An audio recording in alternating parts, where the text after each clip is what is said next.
오늘 열왕기상 6장 말씀을 같이 나누겠습니다. 연세대 사회학 김호기 교수께서 한 해 매년 한국사회를 상징하는 단어를 선정하고 있는데 아마 올해는 헬조선이라는 단어가 선택될지도 모르겠다고 했습니다. 지옥 같은 한국, 헬조선. 현실에 대해서 불만을 느끼는 것은 젊은 사람들뿐 아니라 많은 퇴출에 대한 공포에 있는 많은 사람들이 지금 오늘 현 시점에 대해서 불안해하고 또 불신하고 불만에 빠져 있다고 했습니다. 인터넷을 떠도는 수저론에 대한 얘기도 하셨습니다. 헬조선 시대의 사회적 계급이 5계급이 있는데 금수저, 은수저, 동수저, 흑수저, 그리고 대변수저, 이렇게 해서 5개 수저가 있어요. 금은 수저는 상류층의 사람들입니다. 그들은 영어 사립 유치원을 월 100만 원씩 주고 다니고, 그리고 해외 연수를 다녀오고, 그리고 낙하산 취직을 할 수 있는 능력이 있는 사람들입니다. 흑수저나 대변수저의 사람들은 하류층 사람들입니다. 그들은 그냥 가까운 유치원을 못 다니거나 아니면 골목 유치원을 다니고, 그리고 해외 연수는 꿈도 꾸지 못하고 대학 내내 알바 인생을 살아야 되고, 아무리 취직하려고 해도 취직이 될 수 없어서 할 수 없이 백수로 지내야 되는 사람들을 하류 인생이라고 했습니다. 전쟁터 같습니다. 미국의 사회학자 리처드 세넷이 신자유주의 시대에 능력 위주의 사회는 결국에 막다른 골목에 빠질 거라고 경고했는데 결국 능력 위주의 사회의 막다른 골목을 우리에게 보여주는 겁니다. 금수저, 은수저의 사람들은 귀족주의에, 그들은 자기 인생이 이미 보장되어 있는 사람들, 나머지 수저의 젊은이들은 발버둥을 쳐도 이 지독한 전쟁터 같은 데에서 살아남을 길이 없는 겁니다. 우리는 어떻게 해야 되나요? 어디서 인생의 해답을 얻어야 될까요? 오늘 솔로몬의 성전 건축에서 인생의 해답을 함께 고민하고자 합니다. 6장 1절에 보시면 솔로몬이 성전을 건축할 때를 이렇게 말했습니다. 이스라엘 자손이 애굽 땅에서 나온 지 480년, 솔로몬이 이스라엘 왕이 된 지 4년, 480년, 출애굽 480년. 출애굽은 뭘 상징합니까? 하나님께서 이스라엘 백성을 애굽에서 탈출시키셔서 하나님의 야훼의 백성을 삼으신 거예요. 이스라엘의 최초의 국가의 모습을 갖춘 게 출애굽 사건입니다. 이제 이스라엘 백성은 나는 너희 하나님이 되고 너희는 내 백성이 되리라. 하나님의 거룩한 백성의 국가가 된 겁니다. 그리고 그 하나님의 백성 가운데 모세를 통해서 성막을 지으시면서 하나님은 자기 백성과 함께 거주하시게 되었어요. 백성 가운데 계신 하나님. 이스라엘 백성이 가나안 땅까지 가는 동안에 성막과 하나님을 모시고 그들은 12개의 지파가 동서남북 3지파씩 행진을 해서 약속의 땅 가나안을 정복한 겁니다. 그리고 솔로몬에 의해서 이제 돌로 지은 아름다운 성전이 건축이 되는 겁니다. 솔로몬 성전 건축은 이스라엘의 구속사의 완성이요, 하나님의 구원의 절정이요, 이스라엘의 가장 큰 영광이라고 했습니다. 솔로몬 성전의 크기는 얼마나 됐을까요? 6장 2절에 10절까지 보시면 가로가 27m, 세로가 9m입니다. 길이 27m, 너비 9m, 높이가 13.5m. 3층으로 지어졌어요. 거룩하고 웅장합니다. 아름답고 실용적입니다. 왜냐하면 성전을 돌아가면서 사방으로 제사장의 방을 만들어 놨어요. 제사장이 성전의 모든 직무를 감당하게 하고 하나님 앞에 제사 드리는데 그들이 완벽한 봉사를 할 수 있는 성전 구조가 생겨난 겁니다. 솔로몬 성전에 건축하는 동안에 특별한 점이 하나 있습니다. 6장 7절에 보시면 이 성전이 건축할 때에 돌을 그 뜨는 곳에서 다듬고 가져다가 건축하였으므로 건축하는 동안에 성전 속에서는 방망이 소리, 도끼 소리, 철 연장 소리가 들리질 않았어요. 어떻게 지었나요? 채석장에서 돌을 디자인하고 다듬고 완벽하게 가공한 다음에 성전으로 옮겨와서 조립만 했을 걸로 추정을 합니다. 아마 솔로몬 성전이 그 당시에 최첨단 건축 공법을 가지고 지었을 거예요. 아마 조립식 건물의 원조가 아닌가 싶습니다. 망치 소리가 들리질 않았어요. 하나님의 거룩한 성전답게 거룩한 분위기 가운데 건축이 진행이 돼간 겁니다. 6장 14절에 38절까지 성전 건축 공사의 그 성전의 규모 그리고 건축의 내용을 설명하고 있는데, 성전이 어떻게 건축이 됐습니까? 내면의 벽은 전부 백향목으로 지었어요. 성전 바닥은 잣나무입니다. 아마도 성전에 들어갔을 때 그 나무의 향기로운 냄새가 성전에 충만했을 거예요. 그리고 성전을 지어가는데 지성소를 백향목으로 짓고, 지성소는 9m입니다. 하나님이 거하시는 비밀의 장소입니다. 지성소를 어떻게 지었나요? 백향목으로 나무로 짓고, 밖에서 보면 돌로 지은 집이지만 안으로 들어가면 나무로 지은 집인 거예요. 백향목으로 짓고 거기에 금을 다 입혔어요. 지성소에는 하나님의 법궤와 그리고 하나님의 속죄소 시은좌, 은혜를 베푸시는 하나님의 보좌 시은좌, 두 그룹의 천사를 만들어 놓았습니다. 그룹 천사 하나마다 날개가 4.5m, 두 개니까 9m. 그래서 지성소 9m 넓이에 두 천사 그룹의 날개로 가득한 거예요. 하나님의 영광의 보좌입니다. 그 보좌 가운데 하나님께서 자기 백성 가운데 거하시며 자기 백성을 통치하시고 예배를 통해서 만나시고 하나님이 자기 백성을 다스리시는 거예요. 솔로몬의 성전의 테마는 무엇입니까?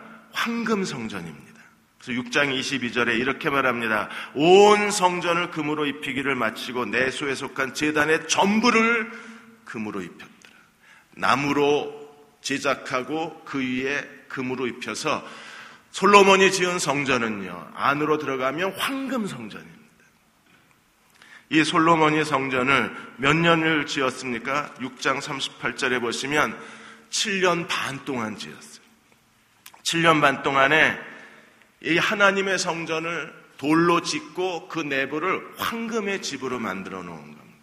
이 솔로몬의 성전이 400년 동안 이스라엘의 왕정 시대를 이끌어갔습니다. 그러나 이스라엘은 하나님을 버리고 우상 숭배에 빠지고 결국에 하나님의 계명을 더럽힘으로 인해서 하나님이 하나님의 성전을 스스로 포기하셔서 BC 586년에 바빌로니아 군대에 의해서 하나님의 성전이, 솔로몬 성전이 다 무너져 버리고 맙니다.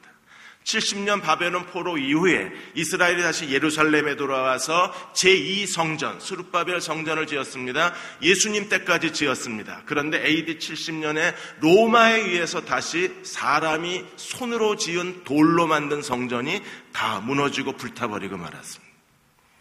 예수께서는 어떻게 하셨나요? 뭐라고 선언하셨습니까? 이 성전을 헐라, 내가 사흘 만에 다시 짓겠다. 46년 동안 지은 성전을 허물어버려라, 내가 사흘 만에 다시 짓겠다. 예수님은 새로운 성전 시대를 선언하신 거였어요. 자기 육체를 죽으시고 부활하심으로 말미암아 자기 육체가 성전이 되는 인격적 성전 시대, 육체 성전의 시대를 선언하신 겁니다. 하나님께서는 돌로 만든 성전이 계속 타락하고 돌로 만든 성전에서 하나님을 떠나서 하나님의 성전을 더럽히는 이스라엘 역사를 개선시켜 나가신 게 아니라 아예 파괴시켜버리고 예수 그리스도로 말미암아 육체의 성전 시대, 인격적 성전 시대를 여신 거예요. 지난 5월에 포브스가 세계 100대 기업을 발표했습니다. 1위는 기업 가치 195조 애플이 차지했습니다. 전에는 스마트폰 이전에 휴대폰 시대에는요, 노키아가 세계 휴대폰 시장의 1위 업체였었습니다. 2013년에 72위를 끝으로 노키아는 더 이상 100대 기업에 들어가지 못합니다. 왜 노키아가 실패했을까? 실패에 대해서 마크 앱스타인 박사가 혁신 패러독스라는 그의 책에서 노키아가 실패한 이유는 점진적 혁신을 선택했기 때문에 실패했다는 거예요. 휴대폰을 계속 점진적으로 개선해봐야 그냥 휴대폰입니다. 애플은 어떻게 성공했습니까? 파괴적 혁신입니다. 휴대폰 시대에서 스마트폰 시대로 파괴적 혁신을 통해서 애플은 결국에 세계 시장을 자기가 차지하고 작년에 휴대폰 시장의 90%, 올해 스마트폰 시장의 수입의 90%를 애플이 가져갔습니다. 오늘 이 시대에는 파괴적 혁신의 시대입니다. 뭔가 새로운 파괴적 혁신을 이 시대에 내놓지 못하면 생존하기 어려운 거예요. 교회도 지금 교회 쇠퇴기입니다. 지금 저희가 오랫동안 기도하고 있는 기도 제목은 파괴적 혁신입니다. 전혀 새로운 교회를 이 세상에 내놓지 않으면 교회 생존이 어려운 거예요. 개인의 인생도 마찬가지입니다. 파괴적 혁신, 뭔가 새로운 전혀 세상에 없는 아이템을 내놓아야 그가 원하는 인생을 성취해낼 수 있는 거예요. 돌로 만든 성전 시대는 계속 역사 이래로 어두웠습니다. 더럽혀졌습니다. 하나님을 떠나 우상 숭배에 빠졌습니다. 하나님께서 파괴적 혁신, 돌로 만든 성전 시대를 끝내버리시고 육체가 성전이 되는 새로운 예수님으로 말미암아 새로운 성전 시대를 여신 거예요. 고린도전서 3장에 가면 육체 성전 시대에 대해서 바울이 이렇게 설명을 하고 있습니다. 3장 16절 17절에 너희가 하나님의 성전인 것과 하나님의 성령이 너희 안에 거하시는 것을 알지 못하느냐. 우리가 예수 그리스도로 말미암아 구원받은 하나님의 백성이라면 구원받은 하나님의 백성은 하나님의 새로운 성전이 되는 거예요. 너희가 하나님의 성전이다. 예수님이 자기 육체를 가리켜서 하나님의 성전이라고 했는데 구원받은 하나님의 백성들도 너희가 하나님의 성전이라는 거예요. 우리가 이 시대에 걸어다니는 하나님의 성전입니다. 돌로 만든 이 건물이 하나님의 성전이 아니라 구원받고 하나님의 성령이 내주하시는 우리가 이 시대에 하나님의 거룩한 성전입니다. 성령이 내주하시는 성령의 사람들입니다. 그러므로 바울은 누구든지 하나님의 성전을 더럽히면 하나님이 그 사람을 멸하시리라. 하나님의 성전이 거룩하니 너희도 그러할지니라. 하나님이 우리를 하나님의 성전으로 만드셨어요. 하나님과 인간의 결합입니다. 그리스 신화가 옛날에 우리가 읽었을 때 재밌는 이유는 어디 있습니까? 신과 인간의 결합이 그리스 신화입니다. 우리가 잘 아는 트로이 목마 같은 경우에 아킬레우스 또는 아킬레스는요 신과 인간이 결합해서 낳은 아들이잖아요. 많은 그 하늘의 신들이 가장 아름다운 여자 바다의 여신 테티스를 좋아했는데 결국 제우스 신이 테티스를 저주해서 테티스가 인간 영웅하고 결혼합니다. 펠레우스하고 결혼을 합니다. 그 펠레우스하고 결혼한 테티스가 여신이 낳은 아들이 아킬레스. 다 잊어버리셨군요. 이건 신화예요. 그리스 사람들이 꿈꾸던 신화는 신과 인간의 결합. 그것으로 인한 슈퍼히어로, 영웅주의였었어요. 근데 하나님께서는요, 진정한 신인 결합을 하나님이 만드신 겁니다. 우리의 육체를 하나님 성전 삼으셔서 하나님의 성령이 우리 안에 내주하셔서 우리로 하여금 걸어다니는 이 시대 하나님의 성전이 되게 하신 거예요. 우리는 하나님을 모시고 사는 사람들입니다. 가장 완벽한 인간입니다. 인간 위의 인간이에요. 초월적 인간입니다. 왜요? 하나님의 성령이 내주하기 때문에. 우리에게 하나님이 주실 수 있는 지혜와 능력과 하나님이 주시는 하나님의 거룩한 성품으로 말미암아 우리는 인간 중심의 인간이 될 수 있고 가장 완벽한 인간으로 자기의 삶을 연출할 수 있으며 인간 이상의 능력을 세상에 보여주어서 하나님의 영광을 세상에 드러낼 수 있는 걸어다니는 하나님의 성전이 되는 거예요. 하나님의 성령이 우리 안에 내주하신다. 성령이 내주하는 사람은 어떤 사람인가? 성령이 내주하는 사람을 보여주기 위해서 우리는 구약의 창세기의 요셉을 초대하고 싶습니다.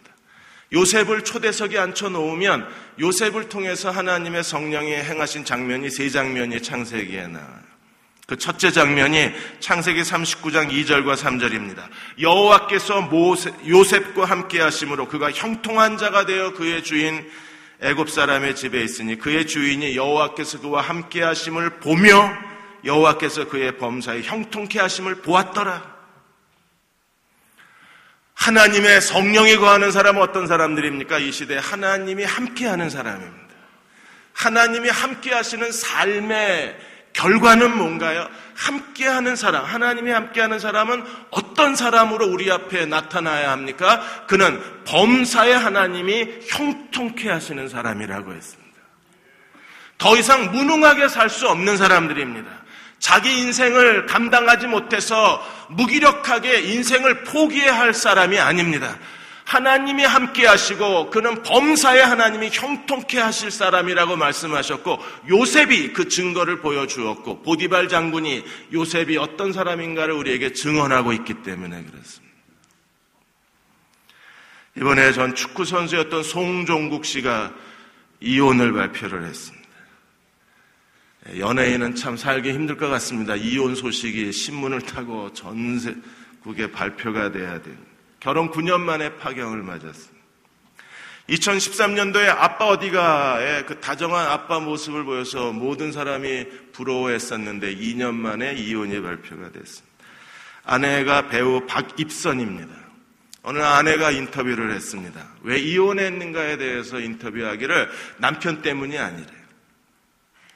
남편은 정말 자상하고 가정에 충실한 남자였답니다.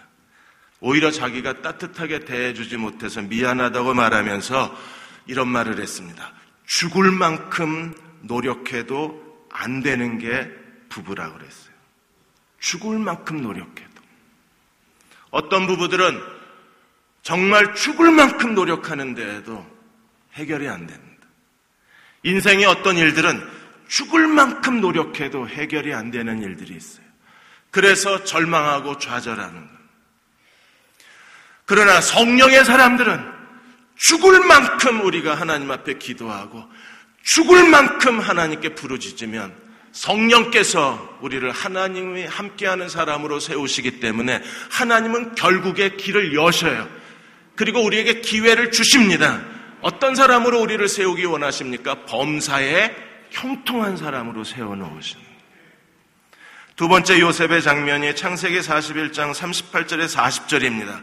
바로가 요셉에 대해서 이렇게 증언합니다. 보디발 장군이 요셉에 대해서 증언하고 이제 바로가 증언하기를 이와 같이 하나님의 신, 하나님의 영에 감동된 사람을 우리가 어찌 찾을 수 있으리요? 요셉에게 이르되 하나님이 이 모든 것을 너에게 보이셨으니. 이런 사람으로 살고 싶지 않으십니까? 하나님이 이 모든 것을 너에게 보여주셨습니다. 너와 같이 지혜롭고 명철한 사람이 없도다. 너는 내 집을 다스려라. 모든 백성이 내 명령에 복종할 것이다. 내가 너보다 높은 곳은 보좌밖에 없다. 모든 걸 보여주셨으니 애굽을 다스려라. 그 초강대국 이집트, 애굽의 바로의 왕, 그 바로가 요셉 앞에서 패배를 인정하는 겁니다. 내가 너보다 나은 건 보좌밖에 없다고. 네가 나보다 훨씬 뛰어나다는 겁니다.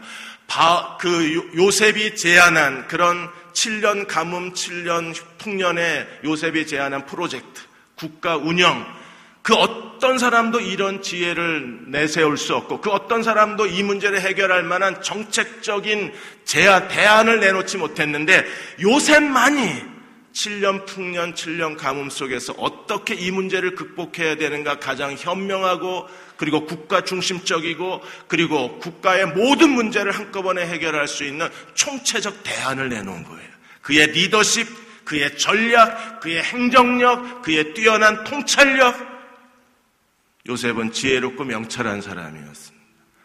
요셉만 그런 게 아닙니다. 오늘 이 시대에 하나님의 영에 감동된 사람으로 우리가 이 시대를 살아갈 수 있다면 하나님은 오늘 우리에게도 동일하게 이 시대에 지혜롭고 명철한 사람이 되게 하셔서 어디를 가나 그 리더십과 능력이 인정받는 사람으로 만들어주실 수 있는 거예요. 그래서 모든 일에 성령을 의지해야 하고 성령으로 삶을 얻었으면 성령으로 사는 자가 되라고 주님이 말씀하시는 겁니다. 어느 한 남자 집사님이 자기 교회 담임 목사님한테 하소연을 했습니다. 이 집사님은 할아버지 때부터 기독교 가정입니다. 이 집사님은 모태신앙입니다. 어머니 뱃속에서부터 교회를 다녔습니다. 어렸을 때부터 교회 생활은 철저하고 성실하게 했습니다. 얼마나 엄격한 신앙의 가정이었느냐 하면 예배를 빠지면 밥을 주지 않았습니다. 그게 어렸을 때 그게 당연하다고 생각을 하고 사춘기 때 많은 아이들이 술, 담배에 빠지는 데에도 이 집사님은 술, 담배 한 적이 없었습니다. 도덕적인 삶을 살았습니다. 누구보다도 성실했습니다. 결혼하고 아내와 더불어 교회를 다니기 시작하고 자기가 부모에게 양육받은 대로 아들 하나 딸 하나가 있었는데 자기 아이들도 양육을 한 거예요. 그런데 어느 날 갑자기 신앙에 회의가 생겼습니다. 교회 생활을 열심히 하면 할수록 피곤한 마음만 들어요. 교회 봉사가 더 이상 기쁘지가 않은 겁니다. 교회에서 봉사하는 게 너무나 부담스럽습니다. 교회 사람들하고 같이 앉아있는 게 숨이 막힐 정도로 답답해지기를 시작을 했습니다. 그리고 그동안 한 번도 하지 않았던 술, 담배에 손을 대기 시작했어요. 회사 동료들하고 학교 동창들하고 어울려 다니기를 시작을 했습니다. 순식간에 모든 신앙생활이 다 무너져 버렸습니다. 아내와의 관계도 점점 멀어지고 애들도 더 이상 아빠 곁으로 오지 않습니다. 모든 걸 다 잃어버렸습니다. 이 남자 집사님이 목사님한테 이렇게 질문했습니다. 이제 나는 어떻게 해야 합니까? 여러분은 뭐라고 대답해 주실 건가요? 이제 나는 어떻게 해야 합니까? 왜 이런 일이 일어나나요? 이 남자 집사가 도대체 뭘 잘못했습니까? 평생을 하나님을 섬겨오다가 어느 한순간에 신앙의 회의가 들어오면서 그대로 그냥 폭삭 무너져 버린 겁니다. 종교의 습관처럼 무서운 게 없어요. 우리는 종교 습관을 신앙이라고 착각을 하는 겁니다. 전통적 가정에서, 기독교적 가정에서 성장하는 사람들 가운데 어느 순간에 신앙의 회의가 들어오고 내가 지금 뭐 하고 있는 거지? 신앙에 대해서 의심을 품는 순간에 그냥 주저앉는 사람들이 많이 있어요. 우리는 하나님 앞에 나는 진정으로 거듭난 사람인가? 내가 그리스도가 나를 위해서 십자가의 죽으심으로 내 모든 죄가 용서받았는가? 하나님의 자녀로 거듭난 사람인가? 그리고 성령이 내주하시는가? 나는 하나님의 성전이라는 확신을 갖고 있는가? 성령께서 구원의 확신을 준 사람들은요, 의심할 수 있습니다. 회의에 빠질 수 있습니다. 신앙생활을 어느 정도 중단할 수 있습니다. 그러나 무너지진 않습니다. 다시 일으켜 세우시는 힘이 성령에게 있기 때문에 그가 하나님을 의지하는 순간에 하나님은 그의 무너진 자리에서 오히려 하나님께 더 가까이 나아가고 그가 주저앉은 자리에서 오히려 하나님은 더 영적 성숙을 가져다 주지 그대로 파괴당하게 내버려 두지는 않는 거예요. 세 번째 요셉의 모습은 어떤 모습입니까? 41장 51절 52절에 요셉이 두 아들을 낳고 이름을 지었는데 장남의 이름을 므낫세, 차남의 이름을 에브라임이라고 지었어요. 므낫세의 이름의 뜻이 무엇입니까? 하나님이 내 고난과 수치를 지워버리셨다는 겁니다. 잊어버리게 하셨다. 에브라임의 뜻은 무엇입니까? 내가 수고한 땅에서 번성하게 하셨다는 거예요. 우리가 하나님의 성전, 하나님의 성령의 사람으로 끝까지 하나님께 충성되고 모든 시련과 고난을 이겨내고 하나님을 의지할 수만 있다면 결국 성령께서 하나님께서 우리의 인생을 어떻게 만들어주시나요? 우리의 모든 고난과 수치를 다 잊어버리게 만들어주시는 거예요. 어떻게 잊어버리게 만들어주십니까? 내가 수고한 땅에서, 고통당한 땅에서, 버림받은 땅에서 번성케 하심으로 다 잊어버리게 만들어주시겠다고 하셨어요. 청년 포럼에서 젊은이들에게 설문조사했습니다. 지금 가장 심각한 인생의 고민이 뭐냐? 절반 이상의 젊은이가 취업이라고 대답했습니다. 오랜 구직 활동으로 젊은 사람들이 지쳤습니다. 사람들의 시선도 불편하고 그래서 교회도 못 나가는 거예요. 교회에 가면 취직했냐 그러고 기도 안 해서 그렇다 그러고 믿음이 없어서 그렇다 그러고 교회도 아이들이 안 나갑니다. 가족 곁에 있는 건 더 힘들어집니다.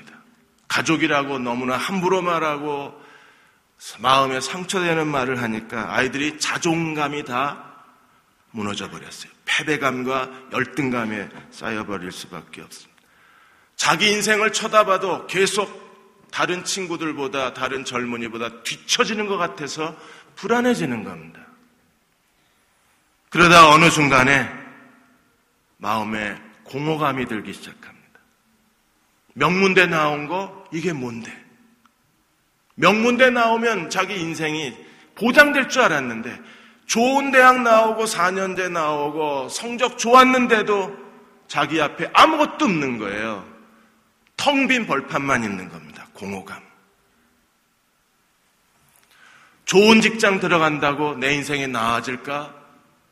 미래가 보이지 않는 겁니다. 연애, 결혼, 출산, 주택 마련, 인생의 미래, 노후 준비, 이게 다 돈입니다. 돈으로 다 연결되어 있는 거예요. 자기 인생의 미래를 바라보니까 너무 무거운 짐인 겁니다. 어디로 도망가고 싶은 거예요. 20, 30대 자살이 느는 이유가 거기에 있습니다. 공허감, 허탈감, 뭔가 열심히 하면 자기 인생에 손에 쥐는 게 있을 줄 알았는데 그렇게 열심히 뛰어왔는데 손에 아무것도 쥐는 게 없는 겁니다. 세상은 우리에게 줄 게 아무것도 없습니다. 그러나 우리가 끝까지 하나님께 의지하면 내 안에 내주하시는 성령은 우리 인생을 허탈함 공허함으로 끝나게 하시는 분이 아니십니다. 그분은 므낫세 에브라임의 하나님이세요. 반드시 우리가 잃어버린 것들을 되돌려주시는 하나님이십니다. 그러므로 성령을 의지해야 합니다. 솔로몬이 하나님의 성전을 백향목, 잣나무, 돌, 금으로, 금은 보석으로 지은 것처럼 오늘 이 시대의 모든 그리스도인들도 성전을 건축하는 사람들입니다. 고린도전서 3장 10절에서 15절까지 성전 건축 재료가 두 가지가 있다고 말합니다. 바울은 지혜로운 건축자가 되어서 모든 사람들에게 그리스도라는 터를 만들어줬어요. 이 터 위에 각자가 하나님의 성전을 짓는데 두 부류의 사람이 있습니다. 이 터는 곧 예수 그리스도라. 만일 누구든지 금이나 은이나 보석으로 집을 짓든지. 솔로몬이 금과 은과 보석으로 집을 짓는 것처럼 오늘 이 시대에도 금과 은과 보석으로 집을 짓는 하나님의 성전을 황금의 집으로 건축하는 사람들이 있어요. 또 한 부류의 사람들은 나무나 풀이나 짚으로 이 터 위에 하나님의 집을 건축하면 마지막 때 하나님이 반드시 공력을 시험한다 그랬습니다. 얼마나 집을 잘 지었나 시험하신다는 거예요. 그래서 뭘로 시험하십니까? 불로써. 그날이 공적을 밝히는 이는 불로 나타내고 그 불이 각 사람의 공적이 어떠한 것을 시험할 것이라. 금은 보석으로 지은 집은요, 불로써 테스트할 때 테스트 통과될 겁니다. 그들은 어떤 사람이 돼요? 공적이 그냥 있으면 하늘의 상을 받고, 나무나 짚이나 풀로 지은 집은요, 불타면 해를 받으리니 지옥으로 가나요? 아니요. 불 가운데 구원을 얻은 것 같으리라. 부끄러운 구원을 받게 되는 거예요. 금과 은과 보석으로 솔로몬이 하나님의 성전을 지은 것처럼 오늘 우리도 금과 은과 보석으로 하나님의 성전을 짓는 사람이 되어야 합니다. 근데 금과 은과 보석이 뭘 의미할까요? 그레고리 K. 비일 박사는 이 금과 은과 보석이야말로 세상에서 가장 비싼 거, 가장 귀한 거, 가장 가치 있는 거. 그러면 오늘 우리에게 가장 비싼 거, 가장 귀중한 거, 가장 가치 있는 거, 가장 아름다운 게 무엇인가? 하나님 말씀이라 그랬습니다. 베드로전서 1장 23절에 우리는 하나님 말씀으로 거듭난 사람입니다. 그러므로 베드로전서 2장 1절과 2절에 있는 것처럼 갓난아이처럼 신령한 젖을 사모해야 합니다. 왜 우리가 하나님 말씀을 사모해야 합니까? 너희로 구원에 이르도록 자라나게 하려 합니다. 하나님 말씀을 순종하는 사람들이 황금으로 하나님의 성전을 짓는 사람들입니다.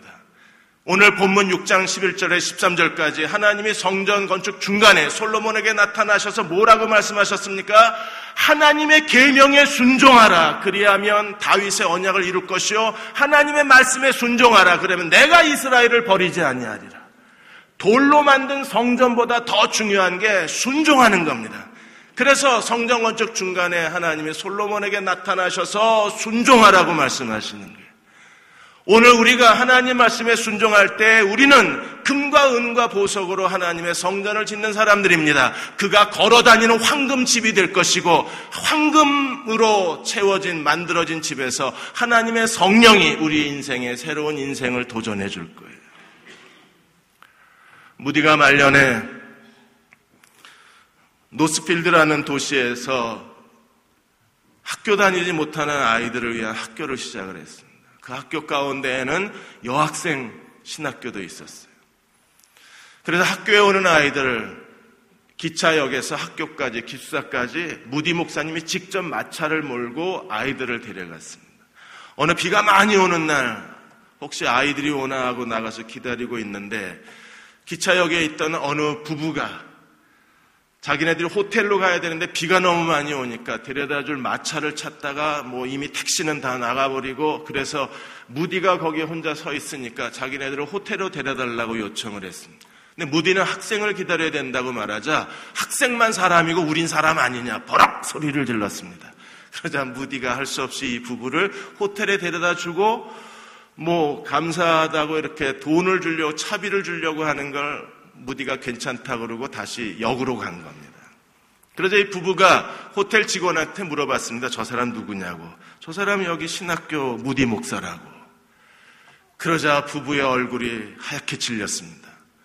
그 사람들이 여기 왜 왔느냐 하면 무디를 만나서 자기 딸을 신학교에 입학시키러 왔는데 무디 앞에서 버럭 소리를 질렀으니까 인생에 이런 실수가 어딨나. 그래서 아침에 일어나자마자 정중하게 옷을 입고 학교에 가서 무디를 찾아가서 저희 기억하십니까? 어제 마차 태워달라고 호텔 가자고 소리 지른 사람이 접니다. 정말 잘못했습니다. 그러자 무디가 호탕하게 웃으면서 나는 기억이 나지 않습니다. 어제 일은 다 잊어버렸습니다.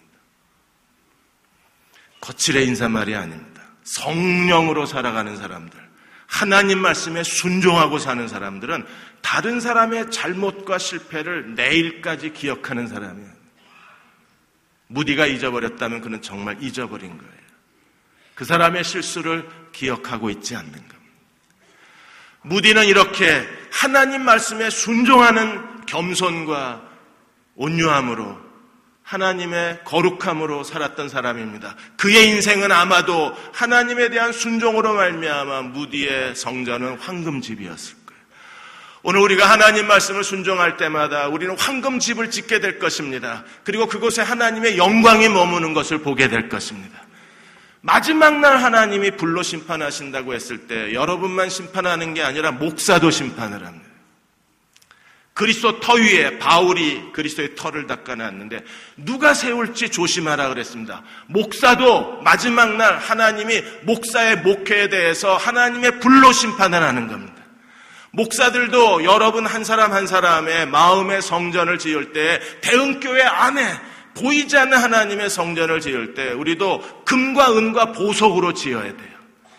나무나 짚이나 풀로 대충 지어놓고 눈에 띄는 대로 지어놓고 세속적 가치관을 가지고 교회에서 유행하는 프로그램 갖다가 교인들을 즐겁게만 해주는 그런 땅의 목회를 하면 결국 하나님이 불러서 심판하실 때 그는 모든 게 다 잿더미로 변하고 남은 게 없을 것입니다. 하나님의 거룩한 성전의 사명 앞에서 모든 목회자가 온 힘을 다 기울여야 할 가장 중요한 사명이 있다면 금과 은과 보석으로 하나님의 성전을 짓는 거예요. 저희가 최선을 다해서 하나님 말씀을 가르치려고 하는 이유가 여기에 있습니다. 어느 날 찰스 스펄전이 영국의 설교의 황제 찰스 스펄전이 잠 번연에 대해서 이렇게 얘기했습니다. 철로 역정을 지은 잠 번연에 대해서 스펄전이 이런 설명을 했어요. 만일에 잠 번연의 몸에 상처를 내면 피가 나올 걸세.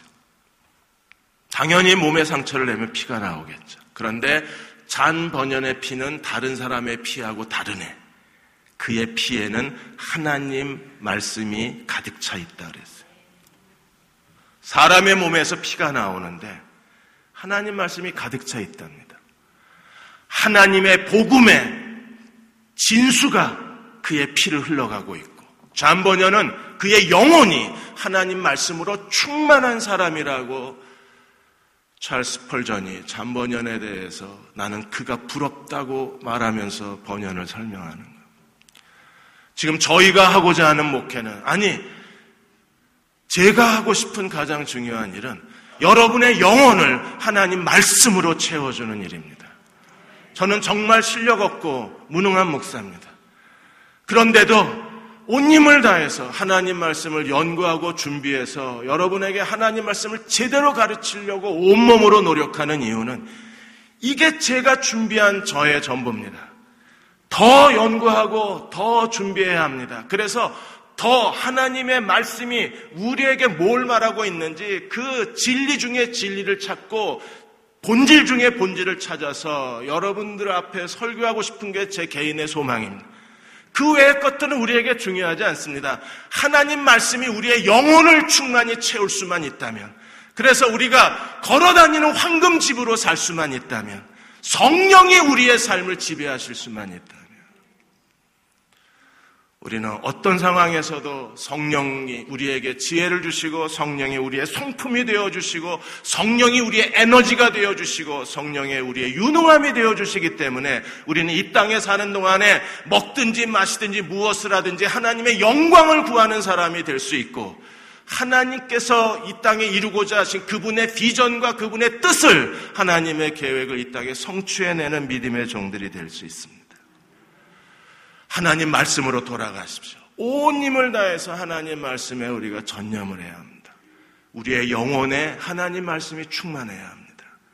몸에 상처가 나서 피가 흐르는데 그 피 속에 헤모그로빈이 있는 게 아니라 하나님 말씀이 가득 찬 그리스도의 종들이 되어야 합니다. 걸어다니는 이 시대에 황금의 집들이 되시기를 주의 이름으로 축원합니다. 시간 잠시 기도하겠습니다. 하나님, 무능하게 살고 싶지 않습니다. 한숨 쉬며 시간 낭비하고 싶지도 않습니다. 내 주여 뜻대로 행하시옵소서. 내 모든 일들을 주님께 맡깁니다. 살든지 죽든지 뜻대로 하시옵소서. 나는 하나님의 성전입니다. 성령이 내 안에 거하고 계십니다. 나는 성령과 살겠습니다. 주여, 나의 믿음 없는 걸 도와주시고 성령이 내 인생의 안내자가 되시고 돕는 자가 되시고 함께 걸어가는 동반자가 되게 하여 주옵소서. 하나님이 주시는 기회를 얻고 싶습니다. 나의 부르짖음과 기도를 들으시고 내 앞에 길을 열어 주옵소서. 우리 잠시 동안 합심해서 함께 통성으로 같이 기도하겠습니다. 아버지 하나님, 기회를 얻고 싶습니다. 능력을 얻고 싶습니다. 지혜를 얻고 싶습니다. 나를 축복하여 주옵소서.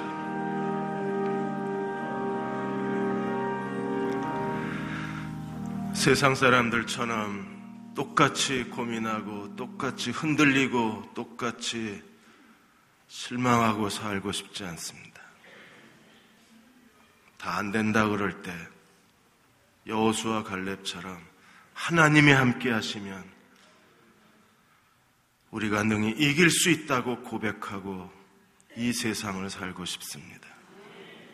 나는 하나님의 성전입니다. 성령의 사람입니다. 황금의 집을 짓겠습니다.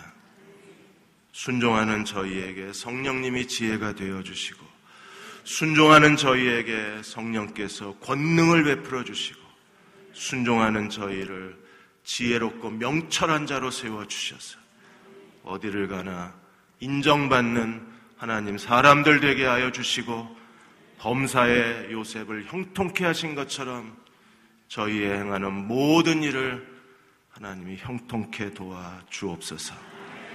지금은 우리를 죄에서 구원하신 우리 주 예수 그리스도의 은혜와 하나님 아버지의 그 크신 사랑하심과 성령의 내주하시고 도우신 은혜가 오늘 주일 예배 함께 드리고 돌아가는 모든 교우와 가정과 자녀들 위에 지금부터 영원히 함께 하시기를 간절히 축원하옵나이다. 아멘.